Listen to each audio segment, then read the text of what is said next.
I thought I'd swing back around and explain a little bit about how this mechanism on the rotisserie works.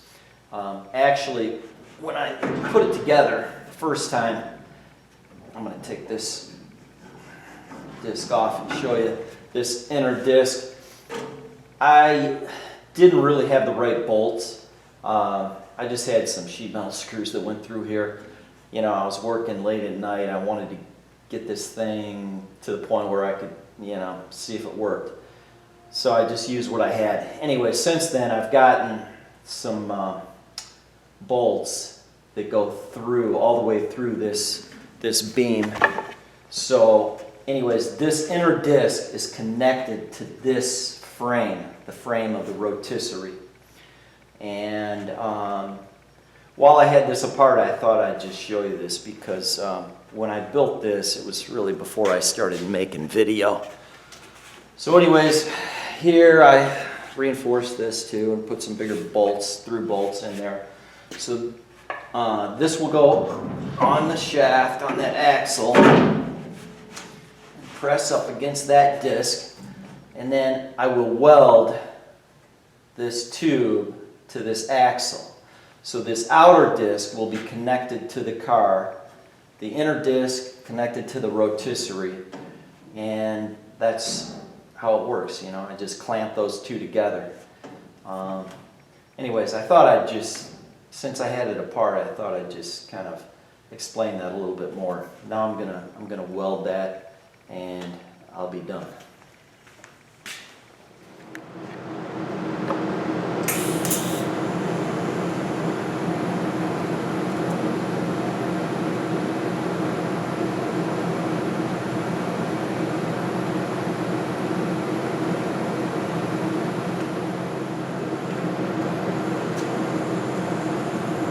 I'd show you an update to the rotisserie. I found that the original handle just didn't offer enough leverage, so I put on this long handle, and I just used some scrap maple I had laying around and a couple pieces of a mop handle, and now I've got plenty of leverage and it's a lot easier to use. You know, it's part of the fun, designing something like this, the rotisserie, and then making it and seeing how it works. And quite often you have to tweak it. So we'll see how it goes. I'm going to put it to the test now, and you know, we'll see how it holds up.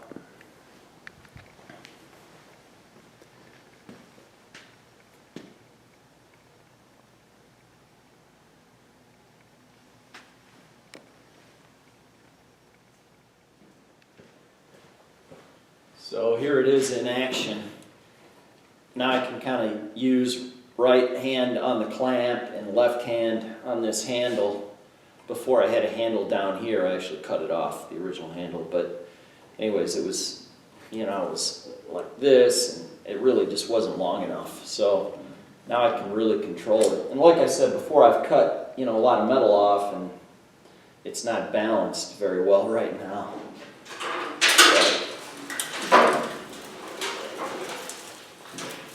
So now I can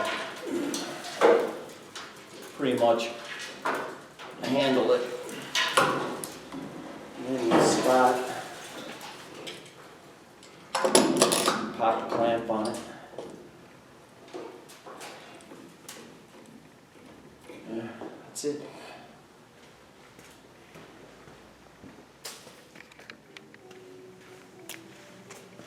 Okay, so I was going to talk a little bit about what I've run into in terms of drilling spot welds. I've been working on this area, and I did something a little different here than I did up here and over here. I started over here with an actual spot weld drill from Harbor Freight, and I've just been struggling with this thing. You know, I pre-drill a little hole, maybe an 1/8 inch, and then go at it with the spot weld bit, and it wanders, and just generally wasn't real happy with the feel of it, and I broke a couple. So I decided try regular twist drills. And what I've done here, and I think it worked pretty well, it was kind of a 3-bit process. And I'd start with a little 1/8 drill, and then I'd go to a 1/4 inch drill, and then finally a 3/8 drill. But what I did with the the 3/8 drill is I reground the tip so it's a little more blunt and it's not taking out such a big divot in the base metal. So a typical drill's ground to about 59 degrees, and this one I'll show you over at the grinder. I ground it to about 75 degrees, and I'll show you that. But anyways, so here we have the bit I sharpened on the right, and I sharpened it to about 75 degrees. It's a little more blunt than your average twist drill, which is about, I believe, 59 degrees. So my hope is it will take less metal out of the car. We'll see how it works.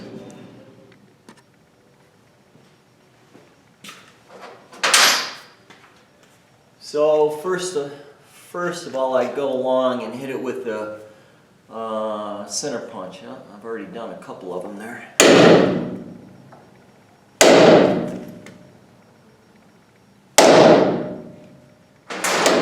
Alright, then I start with the 1/8 drill.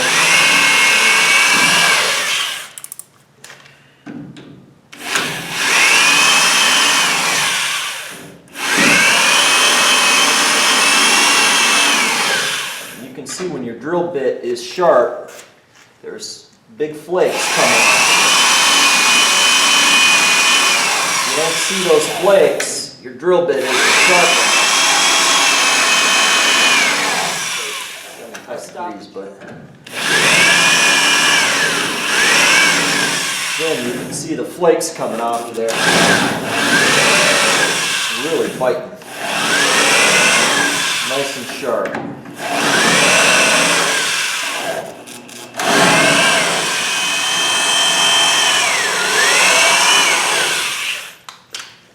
Switch to the 3/8.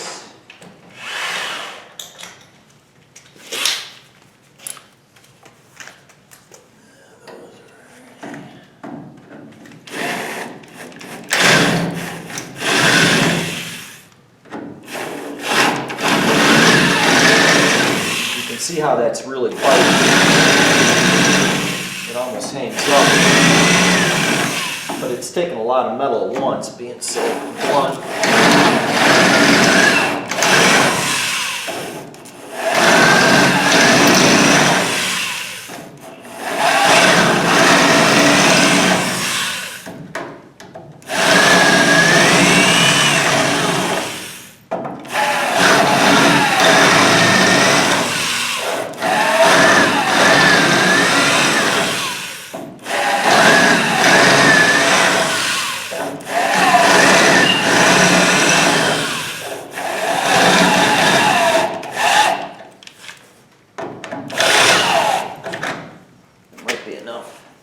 I mean, obviously the idea is not to take any more off than you have to. And I'm trying to get a feel for what's enough. That one's not enough.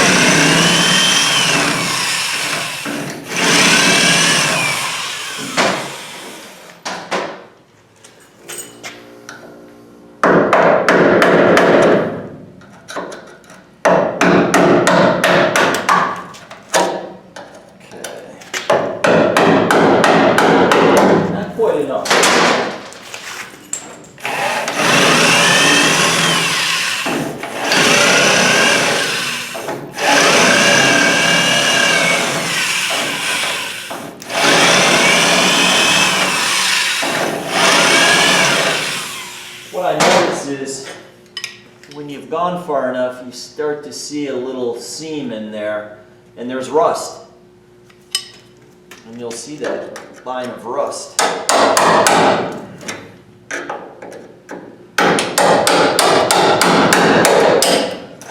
Alright, so that popped pretty good. There we go.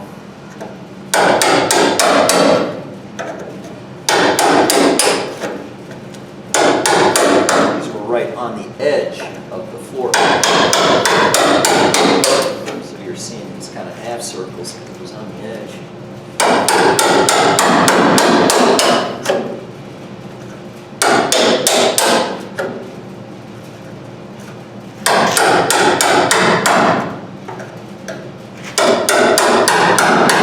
Find one that's you haven't gone far enough. Just hammer that back down and go at it a little bit more.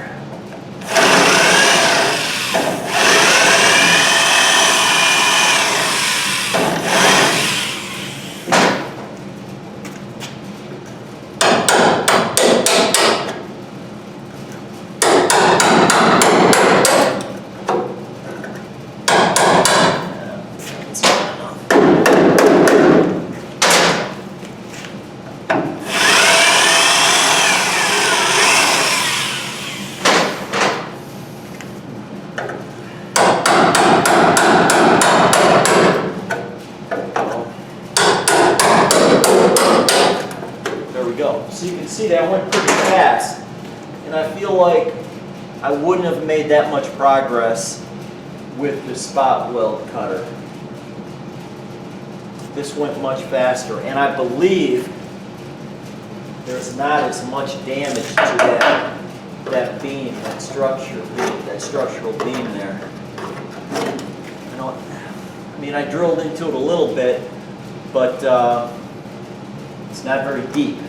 Very shallow, so I'm happy with that.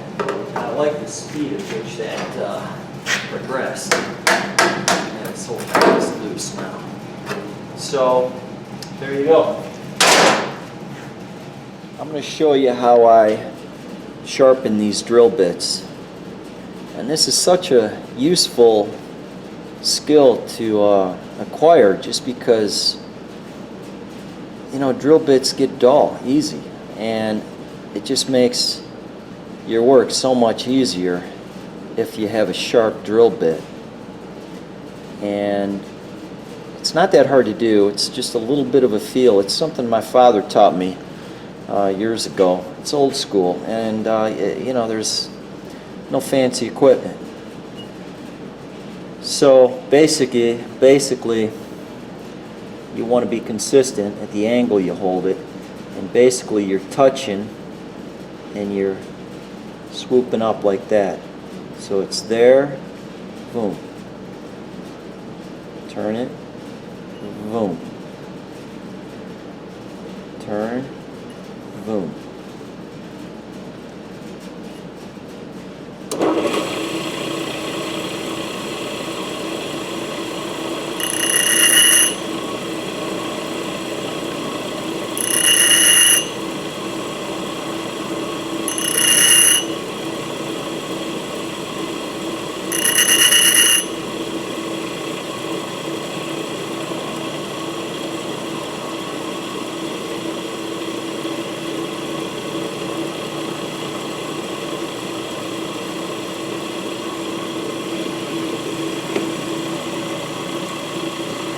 You can see that.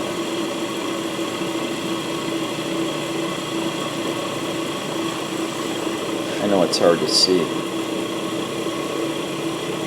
But what you can do is get a new drill bit and study it. Figure out what motion is required to get that shape.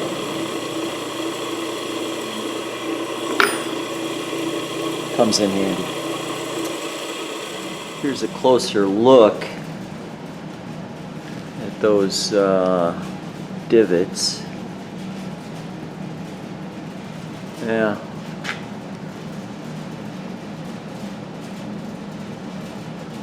Now compare those Now I've already ground those, but these up here, that's what's left after I use the spot weld cutter.